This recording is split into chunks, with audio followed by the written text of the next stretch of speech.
এখনো আইডিয়া আছে না নাই? কথা কর না আছে না নাই? এই জন্য বাবা মুরব্বীর একটা কথা কি জানেননি, যার সাথে তার মহব্বত তার সাথে তার হাসন নাসর। কথা বলেন ঠিক কিনা? আপনি যারে মহব্বত করবেন, যারে মহব্বত করবেন, ভালোবাসবেন, ইমানি মহব্বত করবেন, কাল হাসরের ময়দানে ওই ব্যক্তির সাথে আপনার হাসর নাসর হবে।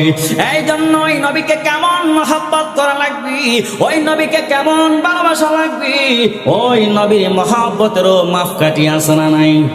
কথা বলেন না আছে না নাই? এই কেনার বাবা আপনার কোন সন্তানের সামনে যদি বাবাকে গালি দেয়, ওই সন্তান যদি হালাল দাদা হয়, কখনো বাবাকে গালি দিলে তার জবাব না দিয়ে সে ফিরবে না।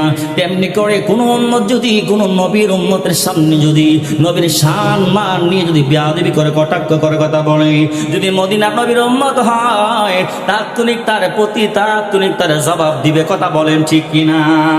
এই জন্য বাবা যে কথা বলতেছিলাম, মুরব্বীরা যে একটা কথা বলছে, যার সাথে যারা মহব্বত তার সাথে তার হাসন নাসর। যদি আপনি যাকে মহব্বত করেন তার সাথে আপনার হাসন নাসর হবে, তেমনি করে আপনার মহব্বত যদি আমার মদিনা ওয়ালার নবীর সাথে হয়, তাহলে তো আমার মদিনার নবীর সাথে আপনার হাসন নাসর হবে। কথা বলেন ঠিক কিনা?